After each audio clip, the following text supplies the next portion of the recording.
This is the Fantasy Menace, your number one source for Dynasty news and analysis, with your hosts, Jake Sullivan, Brendan Albrizio, and Colin O'Brien. Welcome, Padawans, to a very special edition of the Fantasy Menace. I am your host, Jake Sullivan. I am joined by Brendan Albrizio. We also have a audience member here listening in Miles Sullivan.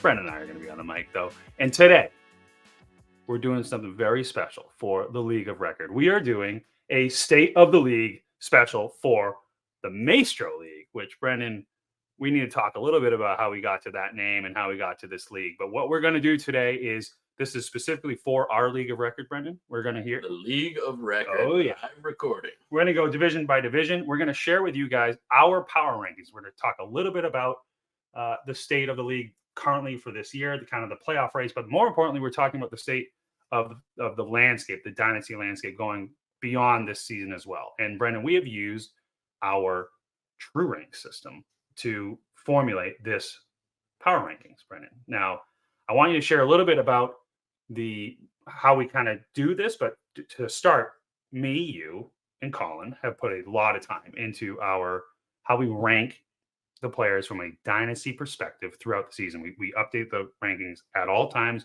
We also, as people have heard in the past, combine that with Dynasty Nerds and Fantasy Pros rankings to come up with our Fantasy Menace True Rank, right?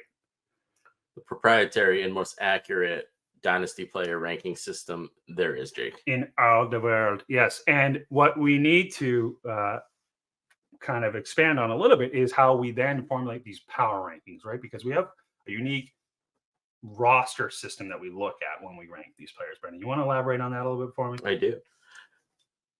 Behind True Rank is a point system, and it actually works similarly to how Fantasy Pros ranks, where they give and award players points behind the scenes. That's what we are doing. So what we do for the team True Rank is we're taking the top 2 quarterbacks and tight ends, the top 4 running backs, and the top 6 wide receivers, and we're summing those points for each roster. That total dictates where that team is in our team True Rank. So, for example, Jake, unfortunately, you are the top ranked True Rank team. Whoa. And we'll get to the reasons why. Oh my goodness. But you have 1,225 points. Now that number doesn't really mean anything, Brendan? Well, it's enough to be the top ranked, but different leagues, different teams, different rosters will have different points. So it's not that it's high or low, it's that in our league, it's the most points. The points themselves are not as relevant as where you are compared to the other rosters. Yeah, and we recognize a couple things here. First of all, we recognize this is an audio format, so we will share our power rankings with the league after this, as well as some of the other data that we're talking about. But also, it's important to make sure that we share our thinking behind why we choose so many of each position. And that is to simulate we don't want to just rank your starting lineup. We don't want to rank your whole roster. What we want to rank is your starting lineup and your ability to be flexible throughout the season. If you have an injury, that's why we have a little depth. We're ranking those added players that come in on either bye weeks or when you have an injury, how you're able to handle that.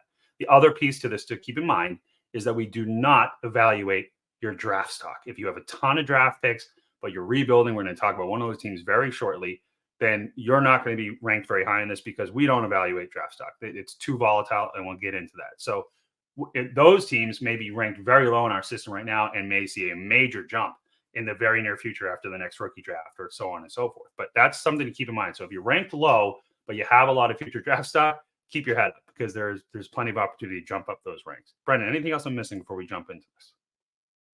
No, we will post our True Ranks officially at some point, but definitely we'll have the power rankings for the teams available right after this. Absolutely. And I did call it Maestro, and I think we call it Maestro, even though the conception of this league was at a fateful dinner at Mastro's, correct? It was. We have a fantasy football steak dinner every year. A couple years ago, we did it at Mastro's in Boston. After a couple bottles of wine, couple of vodka sodas, a couple martinis, and I'm not going to name any And names. aside of COVID, There was a little bit of COVID. Yeah. We didn't know at the time. nearly killed me. For whatever reason, everybody at the table, except for me, started calling the restaurant Maestro.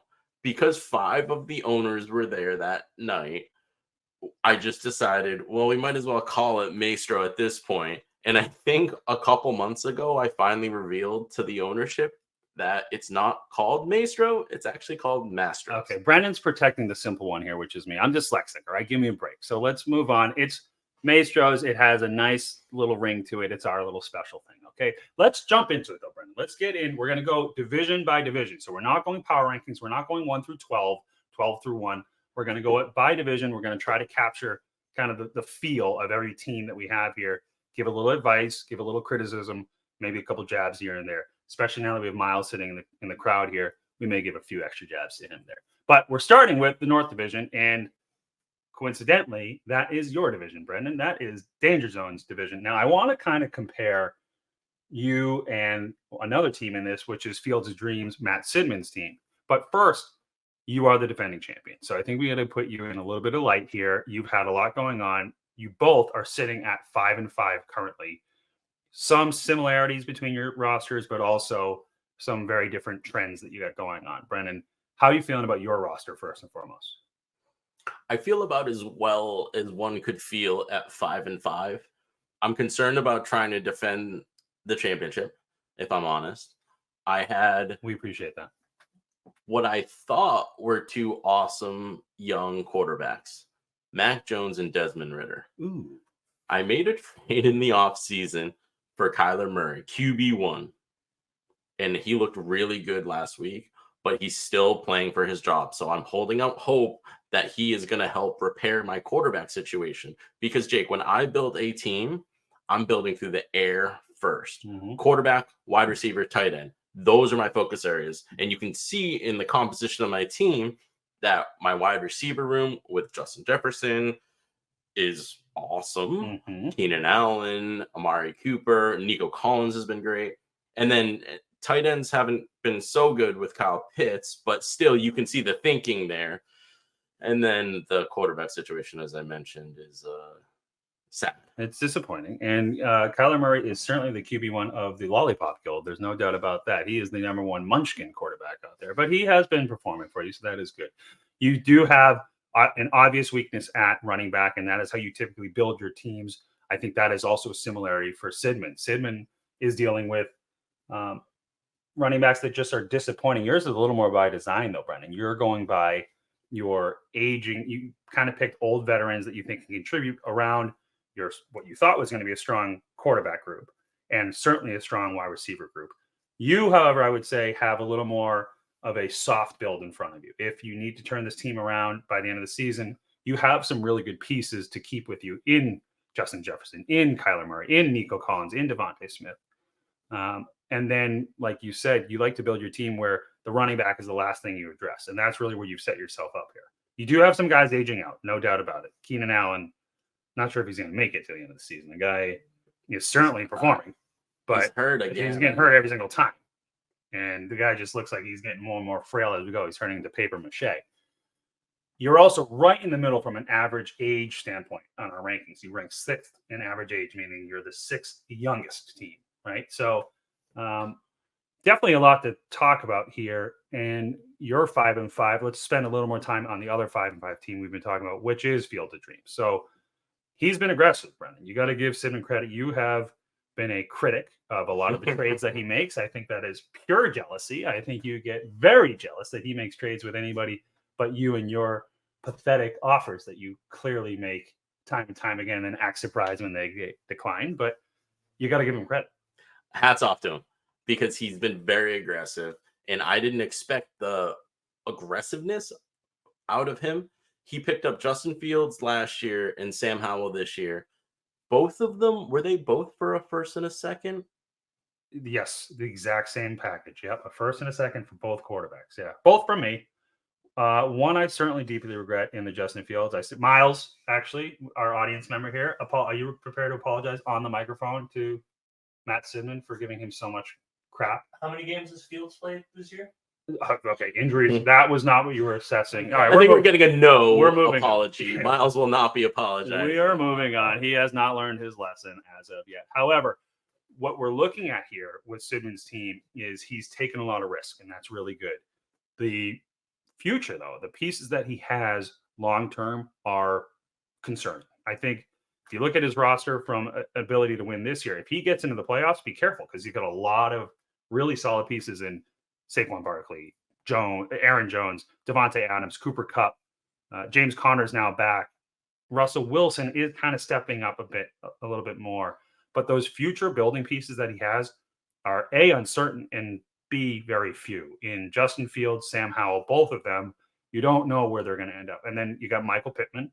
That's pretty good. He looked like he was really connecting with Anthony Richardson, the quarterback of the future there. And then he's got Cole Kmet. The other concerning piece to this, though, Brendan, is that he has 0 firsts and 1 second-round pick in the next 3 years. So I'm not counting the third-round picks. You and I both know those are a crapshoot, but those 2 pieces are important, and it's going to be tough to bring this team around as some of those older players I just listed really start to age out and lose their value.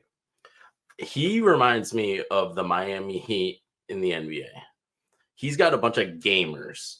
Devontae Adams and Cooper Kupp can show up for 40 points any week. You have the gamer, Kyler Murray. Come on. Well, I've got the gamer, but he's got guys that can be absolutely explosive down the stretch. Sam Howell has looked awesome. He's another quarterback that can put up 30 plus. Justin Fields, we already know what his ceiling is. So what scares me about Matt is that right now he's in the second wild card spot. But if he makes it to the dance, he can put up 200 points any given week. Yeah, it is one of those, if I just get in, then I got a serious chance here for sure. Especially with Fields coming back. Fields, despite Miles's slander, can put up 30 points any given game. And they want to prove they're going to try to advertise this guy. It seems like they're already locked into getting a different quarterback because they're going to have 2 very high draft picks. So they want to advertise Fields' skill set so they can get something good for him. So they're really going to use him. I really think that. And I don't think they're going to be afraid to have him run either. So that is good from a fantasy standpoint. Yeah, exactly. And that's like this year, Matt's team is going to make a bunch of noise, I think, in the playoffs. But next year, he's got to get there. He does have to get there. But what's he going to do next year? Yeah. Because then I think he's really got to take a hard look at his roster. His running backs, they're all going to be over 27 years old next year. Barkley, Jones, what's he going to be able to get for them? Or is he maybe pushing all the chips to the table next year again? I don't know. Yeah. But he's going to have to figure it out. The other piece of this is he is the oldest ranked team in our rankings. He is in 12th place as far as average age of his roster. So, yeah, it's Simmons already demonstrated that he's willing to get aggressive, that he's willing to take risks and make moves. And that's what you have to do in a dynasty league in order to stay relevant. And it will be interesting to see what he does. We're recording this on Sunday. Our trade deadline is tomorrow evening, Monday night, at the end of the Monday night game. So, Sidney, if you listen to this now, you might have some assessment to do between now and the end of tomorrow night's game of if you want to be a seller right now or you really want to make a final run at this belt here this year.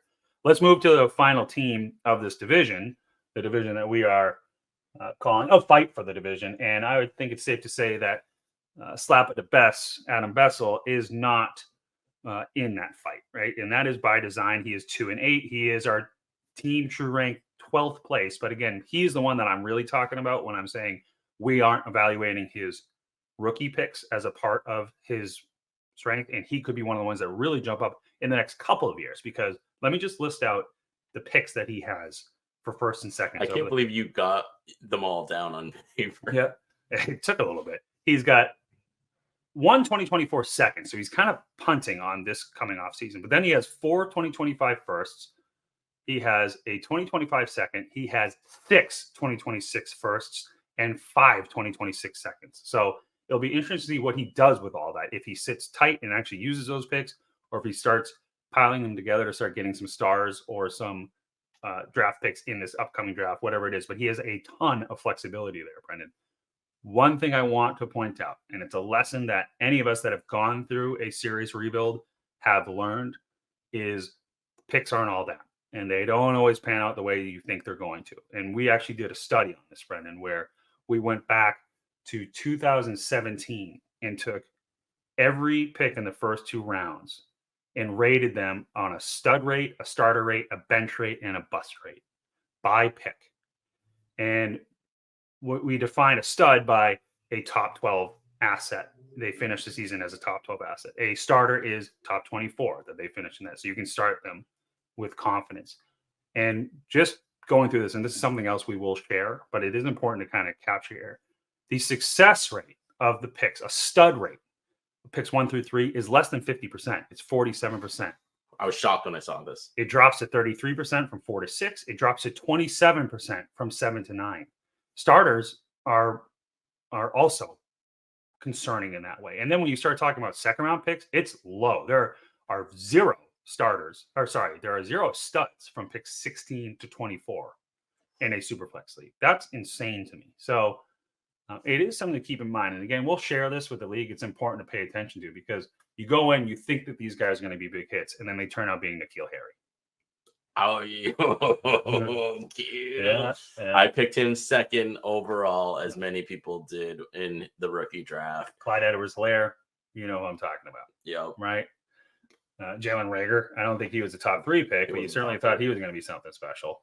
So it happens. We've seen it happen, but it's nice to put some context to it with some data. So, and then, the future pieces that he has, however, are kind of a good example of what I'm talking about, because I think going into this season, it was like, oh, he's got some really good pieces to build upon with these future picks. But now you're looking back at him, I'm not so sure, right? He's got Bryce Young, not exciting.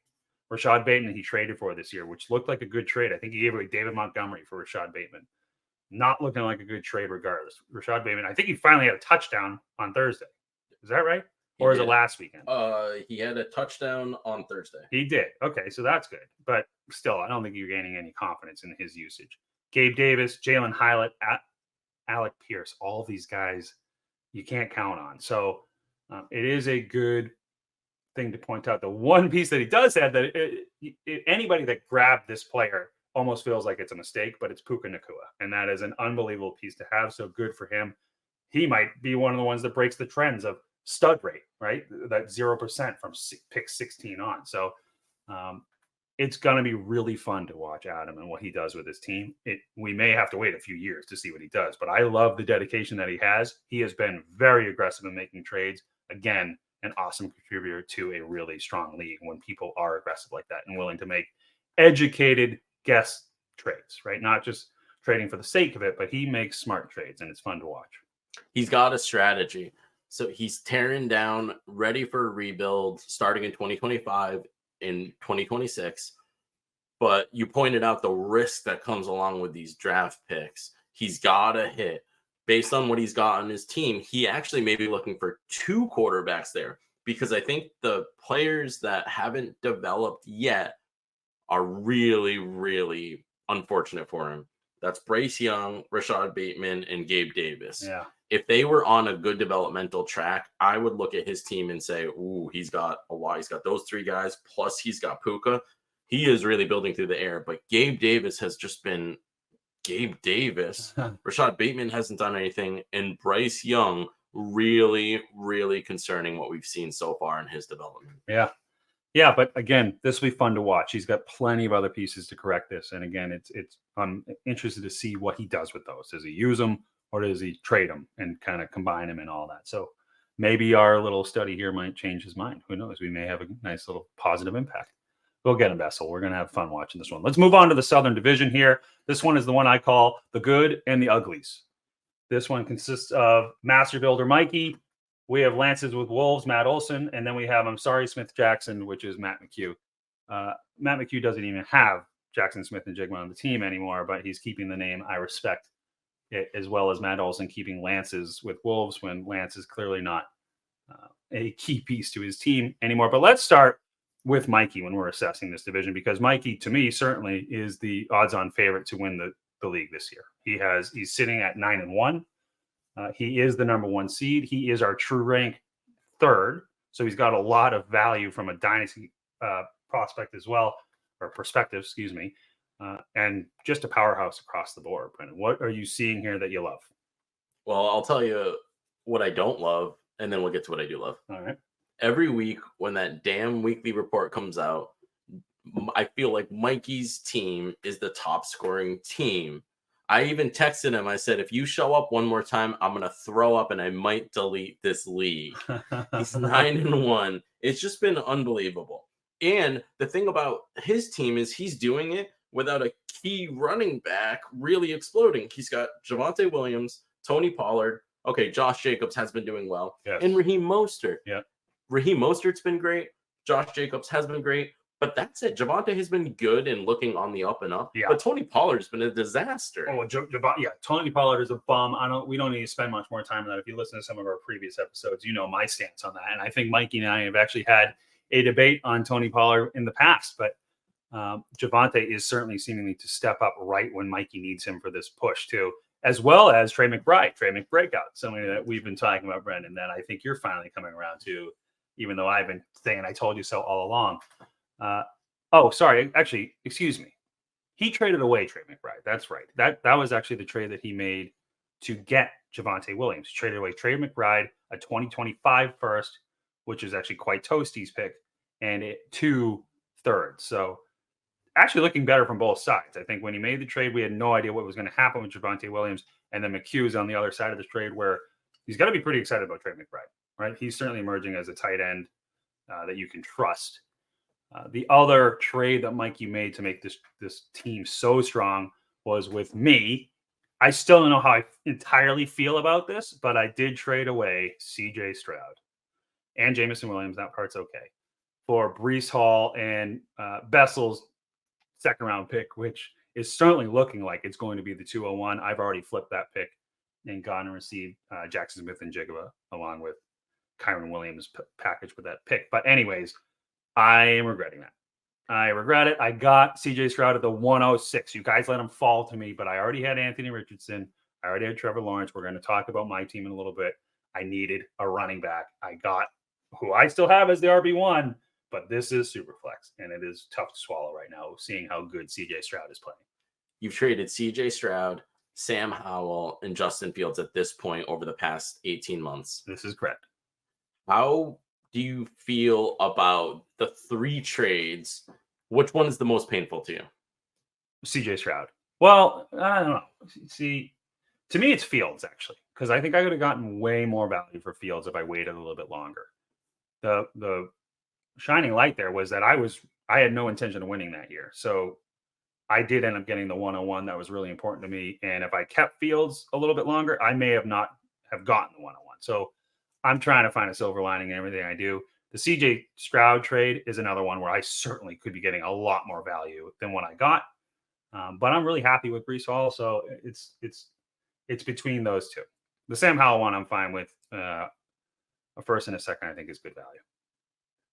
Which one should I be feeling the worst? No, I think it's between CJ Stroud and Fields for exactly the reasons you said. Yeah. CJ Stroud looks like an absolute game changer, but you did pick up Breece, and you got to feel good about that. And Justin Fields, if you held him, maybe you could have got more. No, you probably could have. I would have gotten more, no doubt. So that one's a little bit tough, but who knows if Fields even has a job next year? Yeah, I mean, look, for those of you out there, and Sidman in particular, I absolutely believe he'll have a job. Patriots should certainly get him. I mean, to me, I don't get where he gets such a knock. I think I like watching Fields. I think he's a good quarterback. I think people are way too hard on him this early on in his career. But anyways, looking good. He's got Tua as his other quarterback, right? So, and then he has the number 2 ranked wide receiver core, which I can't believe it's number 2, but it's probably because it's a little top heavy. We do so much depth. But when I say top heavy, it's Jamar Chase, CeeDee Lamb, and Stephon Diggs. That's absurd. That is truly absurd. And he's got a good kind of rotation at tight end as well with Dallas Goedert and David Njoku. So this is a well-built team. It is probably why he has the name Master Builder. Yeah, he is getting a little old, though. He's the 9th youngest, so yeah. It's the 3rd, 4th oldest. Yeah. Oh boy, here we go with our math. All right. Yeah, let's just move on. Yeah, he ranks 9th in our age ranking. So, but again, he's got the pieces. It's surprising that he has that. When we talk about Tua, we talk about CJ Stroud, we talk about CeeDee Lamb and Jamar Chase and those guys. So we'll see where this goes, but if he doesn't win the championship this year, it's almost a disappointment, I would say. Yeah, And- for sure. And he has the future. So very masterfully built. Let's move on to Lances with Wolves. We can kind of talk about the next two teams, both 4 and 6. Both certainly not very threatening this year. Although I will say one team I view as much more promising than the other. And Brendan, I'm going to let you take a guess which one that is. Is that Lance's? It is Lance's, even with some of the blows that he's received as a team manager with the Trey Lance fall through and all that. And then it looked like Gibbs even was not going to pan out the way we thought, but that certainly has changed in the last few weeks. Are you feeling the same way that I am about his team? I am. Coming into the season, I was very concerned about him. But Gibbs looks great. Olave, you know how I feel about that. I am concerned, but he's still a good asset to own. Brian Robinson has looked great in Washington. He's got Charbonnet, who I like longer term. He's the RB6, by the way. I cannot believe that. But where the hell did that come from?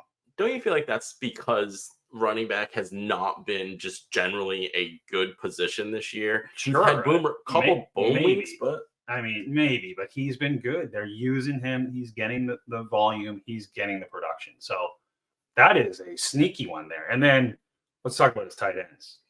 Olsen has masterfully built a tight end stable here of two rookie superstars that have both broken out in Sam Laporta and Dalton Kincaid. That is exciting. Now, if you're him, are you looking to sell one of those guys, or are you keeping both? I think I would keep both. I actually talked to him about this, and I asked him if either tight end was available. He said no. And honestly, I think that's the right move because I think that gives you a ton of roster flexibility. Later on, you can sell one of them. They are the top two young tight ends. They're awesome. And if he needed to, he could start both of them. That's how valuable these guys are. Yeah. Yeah. And I mean, he keeps all of his draft picks. All of his draft picks are intact. Olsen is not somebody that moves around his draft pick that much unless somebody like this idiot Jake Sullivan comes and way overpays to move up in the draft, which I have done, I think, twice with him so far. And you're welcome for Olave in one of those stupid trades. But again, Olave, Ayuk, Dotson, that's a good wide receiver core, Brendan. You like to build teams around young wide receiver talent. He has Dak Prescott. He needs another quarterback. He's got that star running back, and then he's got the tight end. So he is built for the future, and I do like this team. Now, on the flip side, we do have, Smith Jackson, which McHugh has kind of been all over the place. He has been moving around quite a bit in the league. He's made quite a few trades. Some were good, some not so good. What are your highlights and lowlights of this roster? I feel like there's so much potential and promise in his RB room. He's got Kyren Williams, Khalil Herbert, and David Montgomery. And the injuries have robbed that room. And I just feel like if he didn't, and I know this is that tough shoulda, woulda, coulda, but if injuries didn't rob this team, I think he'd be fighting for a playoff spot this year. Yeah, I agree. I do. I really have no idea what to make of this team. It's kind of all over the place to me because, you know, the quarterback room is ugly. Geno Smith, Jared Goff, he's got Kirk Cousins on IR. I've seen uglier. Yeah. No, I know. It's ugly in the sense that it's not sexy, right? But at the same time, it produces. Geno has certainly taken a dive from last year, but Kirk Cousins plans on coming back. Jared Goff is producing. Nobody likes to say that they love Jared Goff, but he is doing very well. And then some of the guys you listed, right? He's got some of this young talent in Kyren Williams. Khalil Herbert has seemed to, without that injury, he certainly was emerging as the guy there in Chicago. And I have a feeling they're going to go right back to him. He's coming back this week off of IR. Then you have some of the younger talent at wide receiver. Tank Dell seems to be an incoming superstar.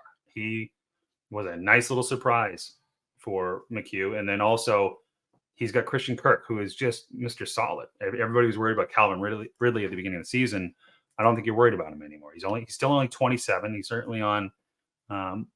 He's kind of right around his prime right now, but you got plenty of years left with him. Jonathan Mingo, very disappointing. Only 22 years old. Kind of a whole rebuild that team is doing. So I'm going to wait and hold off reservation on how I feel about Jonathan Mingo. But then we already talked about Trey McBride too, who I think is an emerging star at the tight end position. So I don't know how to feel about this team. I really don't. It is all over the place to me.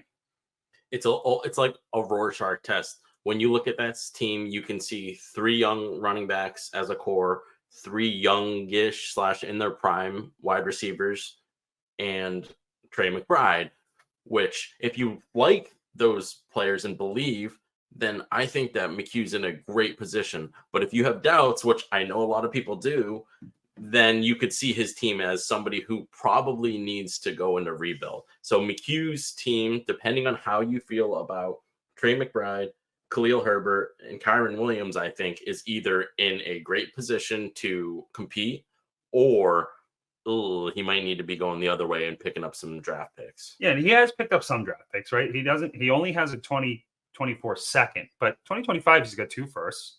He's got a second there. He's got a first and a second in 2026. So he has some pieces, and he does have some young pieces. So if he has to acquire more, I do think he has the pieces to do that. But he is ranked 11th in our age rank. So it seems like he's going to have to make some moves. He's sitting at 4 and 6. So when you're old and you're not competing, you're going to have to make some moves. That's certainly a way to go. Let's move on to the next division, the East Division, the who will emerge as the beast from the East Division. We have Sidewalk Chicken Justin. We have Order 69. That is me. And then we have Team Jason Ja, Jim. Jim's still rocking the Team Jason Ja. I'm gonna bring that up every time we talk about it, but let's get a new team name in there, Jim. Let's get some creativity going. But let's start up at the top, because Justin Sidewalk Chicken is sitting there at 6 and 4. I'm sitting at 4 and 6. His team, I don't think it really was meant to compete this year, but it has a really good chance, and it has a very bright future. Is that right, Brendan? Are you feeling the same way? Yeah. Well, he's in playoff position right now at 6 and 4, and he's had some nice pieces. Devon A-Chain has been absolutely explosive, is going to play this week. He's back. He's got a great quarterback room already with Lamar Jackson and Josh Allen, and the other pieces seem to sort of be maybe coming into their own. Ramondre Stevenson has looked good over the past 3 weeks. Deontay Johnson looks good. Debo looks like Debo. Yeah. Yeah. And then Kittle has been great for him. Yep. So he's got a really solid, very well performing core all in their prime. Yeah. Currently true rank 7th, but he is one of those ones that can skyrocket because he also has a ton of picks, just like Bessel's team, right? So it's scary because the current talent that he has to build upon is Lamar Jackson, Josh Allen, Devon A-Chain, Kendre Miller, and Roschon Johnson as well could evolve into something going into next season. On top of that, he has 3 2024 firsts. He has 4 2024 seconds. He has 2 2025 firsts, 3 2025 seconds. He's got his first in 2026, and then he has 2 2026 seconds as well. So he has a ton of draft stock. He has the second most, only behind Bessel, and he has more pieces in the near future. So he can start bringing in more support. He can bring in the cavalry to really back this team up and become that much stronger going forward. I feel like he's the deepest team in the league, both from a draft capital standpoint and just how he's constructed this team. What really sucks is that he's got Cam Akers and J.K. Dobbins on IR, and I forgot about that. Yeah. Christian Watson. The guy still can't catch the ball, still can't run a route the right way. And that, I feel like, for Justin has to be so frustrating. I'm not gonna lie, I forgot. I didn't even remember who the hell Christian Watson was. That's how much he's off my radar. Are you a little surprised, before we move on, are you a little surprised he hasn't packaged some of these picks together to go get some proven talent to make a push this year? He is currently the leader of the division. He has a lot of strong pieces. He just needs a few more pieces, it feels like, especially with Devon A-Chain coming back. Ramondre Stevenson, we already spoke about his upcoming schedule and how nice that is for running backs. It feels like maybe he should be making a push before tomorrow night's deadline. If he didn't have Adam Bessel's 2024 first, I think he does. But he is right now sitting on the projected 101 for next year. That's unbelievable. Which means he is going to go get himself either, I would guess, Drake May or Caleb Williams, or we'll see during the draft process. But I think he's going to go get himself another stud quarterback. And at that moment, I think he's going to decide for himself, I'm going to pick this guy, or I'm going to trade this pick and I'm going to go get myself a huge haul. So I think he's waiting to see exactly where that pick's going to land. We know it's going to be high, and then the hype around the player. So if I was him with that pick, I wouldn't move anything yet. I would wait for the draft process. I would wait to get eyes on these players. And then I would say, okay, I'm going to go get myself an absolute stud right now. I disagree, Brendan. I mean, he's got 25 firsts. Why not use one of those or couple that with some of the seconds that he has and get some pieces and use that 101 next year to only bolster his team further? I don't know, man. You and I might totally disagree on our philosophy there. Aren't you worried that one of the 2025 firsts is his and he's a good team and the other is yours, and next year you're going to be, or we think you're going to be a very good team. We know. Because you've got Anthony Richardson coming back. So what's he actually going to get today for those? Well, that's the thing. Who knows if he's actually out there shopping, but people aren't thinking that far ahead sometimes. I still see that. And also, there's no guarantees, right? I think if you looked at my team at the beginning of this season, you would not think that I'd be sitting 4-6 right now. So stuff happens. There's no doubt about it.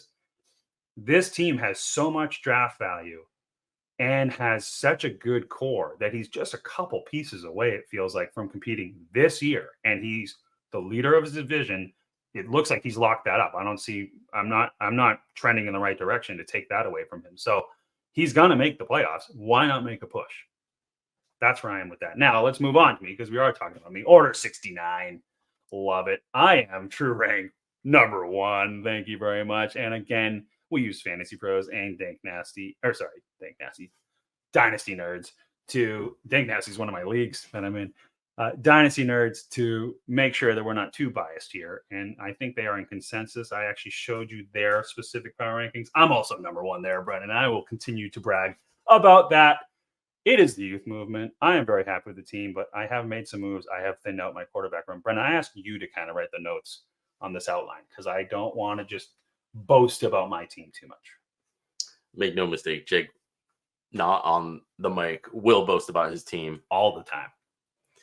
Jake's team, unfortunately, is your favorite Dynasty analyst's favorite team. Thank you very much. He's young. He's got all the pieces you would want, and you got bit by the injury bug this year. Anthony Richardson getting hurt was absolutely devastating for your team. I feel like nobody this year has been hurt more by either injuries or poor QB play than you. You've got Anthony Richardson on IR. You have JSN now, but Geno has not been good and doesn't look like he can support a high-octane offense. And George Pickens, who you were very high on, who I am also high on. Whoa. Oh, George. Okay. George Pickens. Ooh, I thought you were saying Pickett.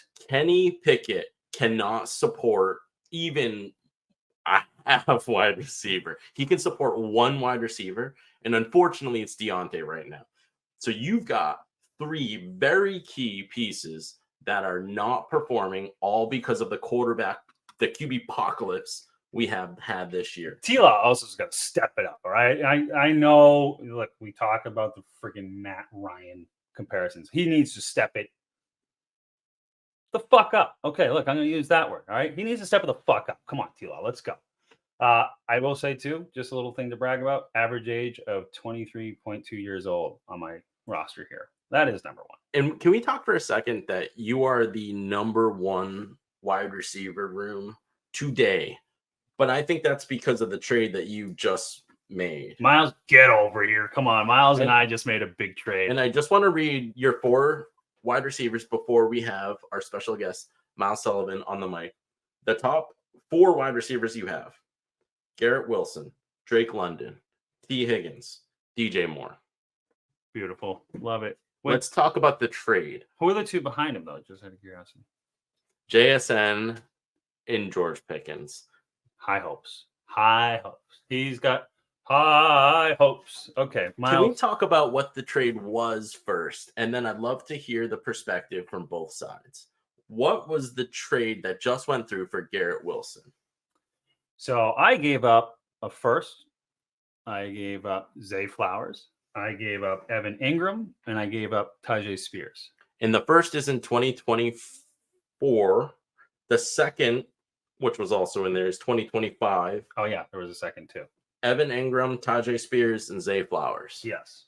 So this really kind of came from the fact that Miles has Mark Andrews, and I, as a troll, started coming in right away to be like, "Hey, you look like you might need a tight end." Yep. Yeah. I'm a big Garrett Wilson fan. I think he's going to be the next Devontae Adams, but I'm in the win now window, and I needed a tight end. And I'm also a big Zay Flowers fan. I think he has great footwork. It's just going to come down to, will Lamar feed him?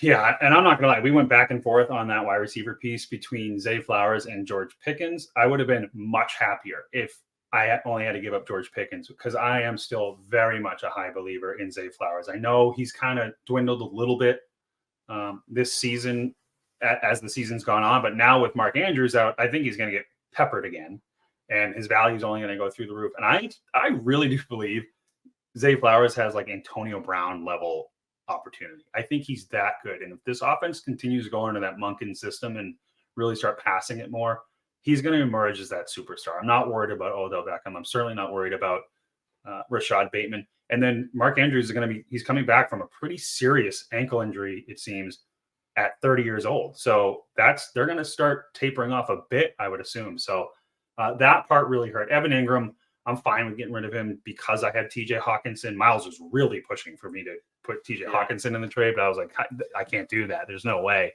Yeah, I was looking for TJ, but I'm actually more interested. Brennan, what's your opinion on that trade? Well, Miles, I'm glad you asked. I've gone back and forth on this bad boy a lot. Let me tell you why. I love Zay Flowers, and he was playing at BC in the ACC last year. That is not SEC competition, but it is good competition, but it's not anywhere near that. So I did expect his development to not be linear. I'm still a huge Zay Flower fans. I'm a huge Zay Flower fan. Call him. I am a big Evan Ingram fan. I would have loved if you got TJ Hawkinson. Who wouldn't? Yep. But I don't think that that's realistic. I like Evan Ingram. For your team, yes, I really like Tajay Spears. So initially, I thought that Jake had won the trade because Garrett Wilson is clearly the best player. And for Zay Flowers and Tajay Spears, we hope they're going to be good. Yep. But since then, after I slept on it, I said, I feel like only your team could probably make this trade and still have it be about even. Yes. Because you're in win now. Tajay Spears is explosive and will be explosive, I think, for about 3 years.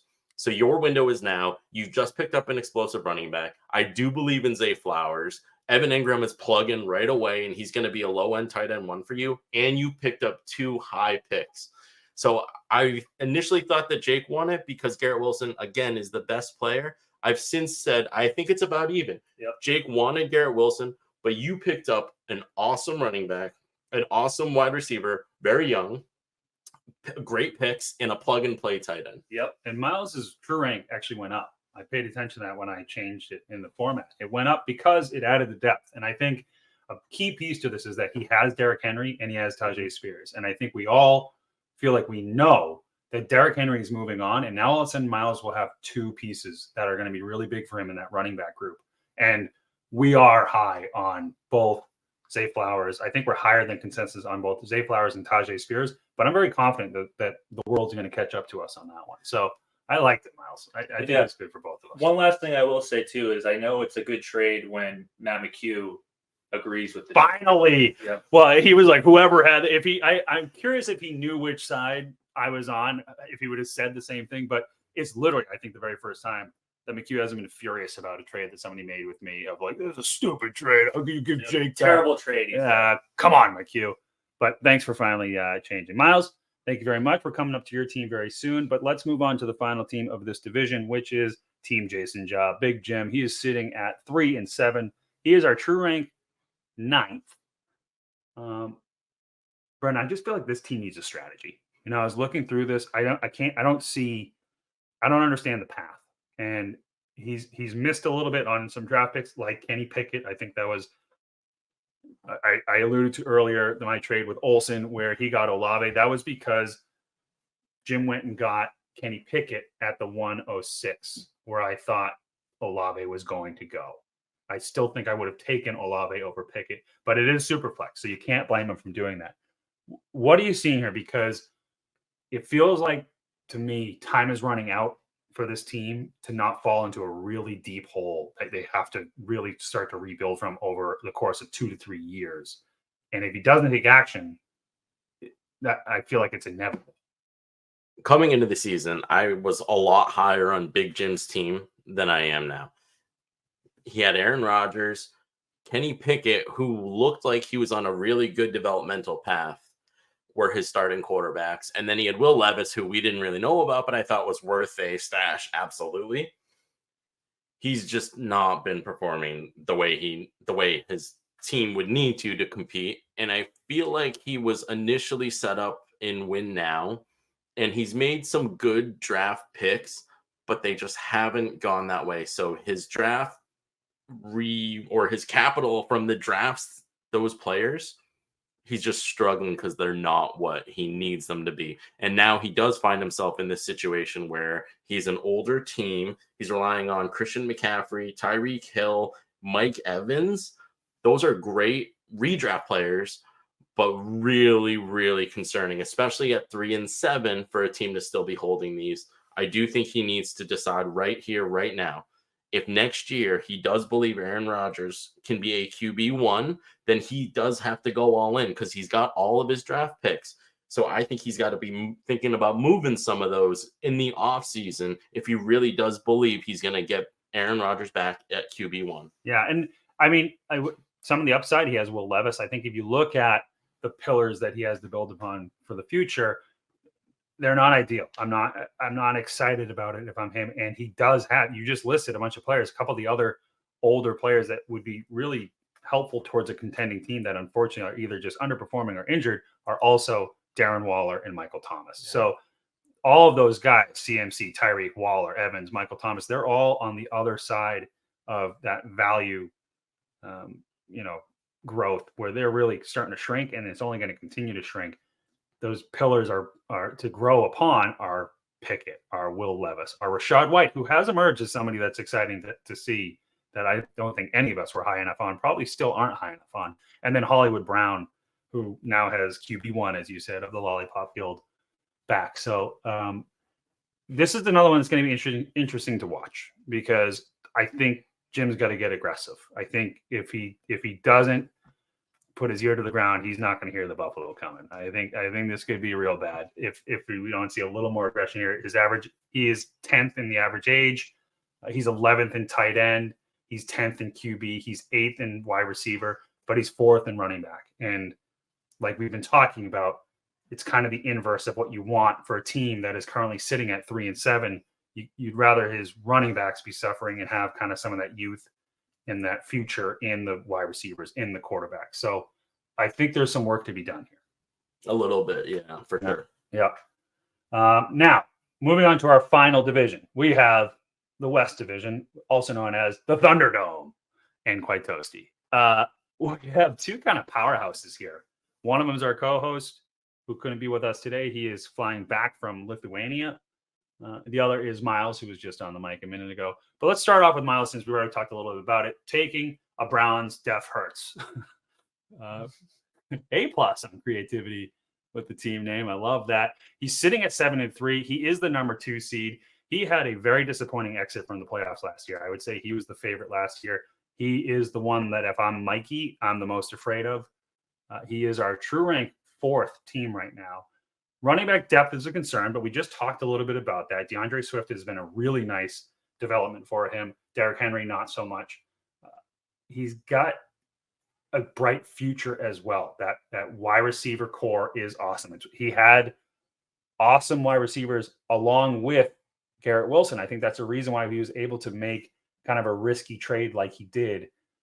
He's got, Jalen Waddle. He now has our guy Zay Flowers. He has what's his name on the Tampa Bay Buccaneers? Chris Godwin. Thank you, Miles.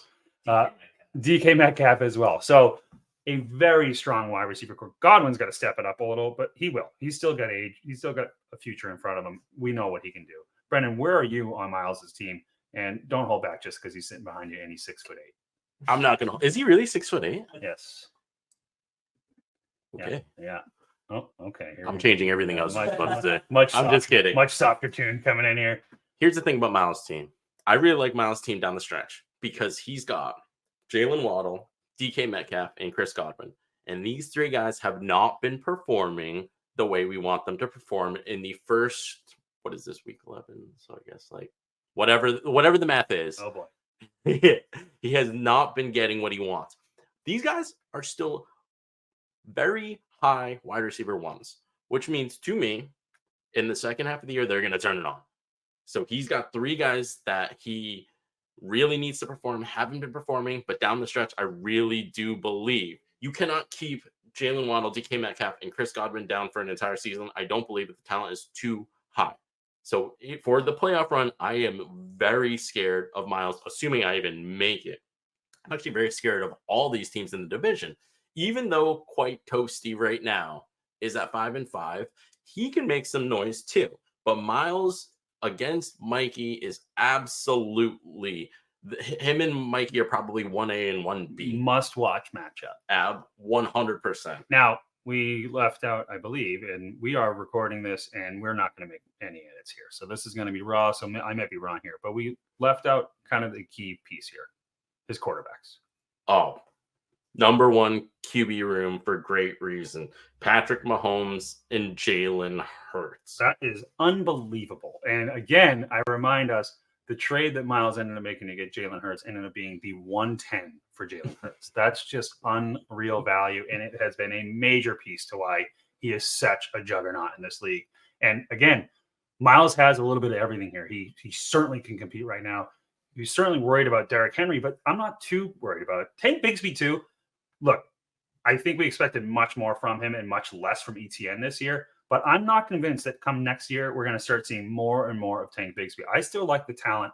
I like what I've seen there. Tajay Spears, that we've already talked about. It's just a solid team. And when Mark Andrews comes back next year too, yes, he'll be 30, but he's still going to be a stud. And I feel like he fell into a starting running back who may end up being a low-end RB1 for Miles' playoff run. Devin Singletary now looks like right. It's his job. Wow. Miles, are you starting Devin Singletary today? I am. Okay, attaboy. All right, I think we spent enough time on that team, but Miles, nice work. You got a great team. It is a little bit older, average age of eighth place, but still 25.7, so he's got plenty of young talent too. That's exciting, Miles. Good for you. Colin, on the other hand, PKF Blinders. Record of 6-4. He is our true rank number 2, ahead of Master Builder, just behind me. He is just barely behind me too in the rankings. Certainly in a tough division. It's unfortunate that he has Miles in his division, but he's only one game behind. So this is going to be quite the race. Miles, keep your eye on him. You better be careful. Don't look too far ahead to the championship without recognizing what's behind you, because he is our running back true rank 1st and 3rd in wide receiver, as well as 5th at quarterback. So this guy is a juggernaut as well. And he's our average age rank of 3rd. So he's going to be here for a little bit. This is going to be a fun division to watch for years to come. But really, what are you looking at his team? What's your takeaway, Brendan? The only weakness he has is at tight end. His running backs are phenomenal. His wide receiver core with Amon-Ra, AJ Brown, and even Jordan Addison, who appears to be on the up and up. Amazing. And the tight ends are a problem with Chig Okonkwo and Michael Mayer just not really doing what we thought they would do. So he's got a strong team everywhere except for a tight end, and he can absolutely make noise. If Miles wasn't in his division and he didn't have to play Miles and even quite toasty so much, I think he would be a division leader. It's very disappointing for him, I'm sure, that Deshaun Watson got hurt too, because Deshaun was starting to look like the Deshaun we've been expecting for years now that just hasn't been there. And now he really has to rely on Jordan Love for this playoff push, which has certainly been a turbulent person to rely on. So again, that running back core though, Travis Etienne, Jonathan Taylor, Kenneth Walker, Najee Harris, and then he has people like Amon-Ra and AJ Brown and the emerging Jordan Addison, who we still haven't had an opportunity to debate, Colin and me, about Jordan Addison. But and then the Dawson Knox injury is really where that weakness at tight end is coming from. I don't think you were expecting too much from him, but certainly would have been a nicer piece than what he has to rely on right now. Yeah, better than Chig or Michael Mayer in his first year. I'm not done with Michael Mayer, though. I think he's on a more traditional tight end developmental path. But this year, I would have much preferred Dawson Knox over those two guys. Yeah, only 22 years old, so give him time. Let's move on to the final team, Brendan, of this lovely special episode that we're doing, and that is Connor's team, Quaitosi. He is one of the founding members of the league. He is sitting at 5-5. So while I called the league the Thunderdome and Quaitosi, I really mean that because he unfortunately just lost Joe Burrow for the season. He's got Daniel Jones out for the season. He's got Nick Chubb out for the season. He has had a brutal season this year. And he is sitting at an average age of 7th with 25.6. So it's not like this is his last chance by any means. But as far as this season goes, I don't expect him to have many more wins going forward this year. Yeah, quite toasty in the championship game last year and 2 years ago he wasn't in the championship game last year. He lost in the second round of the playoffs, but 2 years ago won the league. And he still got the remnants of the Joe Burrow injury. Oh, so devastating because now he only has one quarterback and it's Matthew Stafford. Mm-hmm. That's a problem for him, but he is a win now team that can make some noise. I think still needs some things to break his way. Ironically, it's 12:56. He's got Quentin Johnson in his superflex position over Matthew Stafford. Questionable decision, Brendan. Commissioner Brennan. Questionable decision. Stafford coming off the injury, we will see. He hasn't been lighting the world on fire with his fantasy production yet. Oh, and Quentin Johnson has? Okay, all right, understood. Our feelings about QJ aside, I think it's a defensible move. Yeah, okay. All right, understood. Yeah, but I mean, the depth is the issue here, I think, right? And he's got Travis Kelce. He's got Pat Freiermuth behind him. We'll see how that emerges.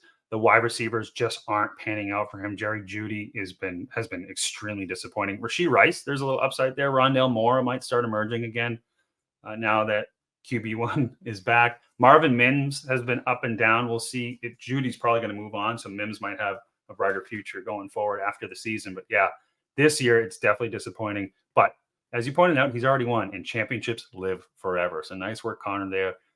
Certainly not down on this team. Just I think there's more work to be done. If you want to start, he's our true rank 11th right now. So even with such a strong wide receiver or such a strong quarterback in Joe Burrow, it's lacking elsewhere. So plenty of pieces to make the right moves, plenty of draft picks that he's got. Anything else you want to say about this team, Brendan? No, I feel like his ability this year relies on a lot of old players. Joe Mixon, Adam Thielen, Tyler Lockett, Travis Kelce. Those guys, and now Matthew Stafford. Those guys must perform for him to sneak in the playoffs. If they do, then he could get in and make some noise. If they don't, then he's got to look at his strategy. He doesn't have a first-round pick in 2025. He's got 2 seconds and 2/3, though. So he's got all his picks next year. 2025, he's got some issues. So I think he's got to look at himself in the mirror coming down the stretch and say, I'm either going to give it one more push or it's time to start selling these guys. Yeah. And he's made moves, right? So we know he's capable of doing it. It should be exciting. Brendan, I think that wraps it up. And this has been fun. I like doing this. Maybe we should do this at least once a year just to kind of capture the league of record, right? We're here because of this league. This is our original audience for sure. So this has been fun. And like we said, we will share our true rankings as well as kind of that data on the draft picks as well. I think that's helpful if you want to follow along as we're talking about it through this. But Brendan, anything else you got here? Don't forget to like, follow, subscribe, rate, Spotify, Apple, wherever else you might be listening to this podcast. Brendan, it's 12:59.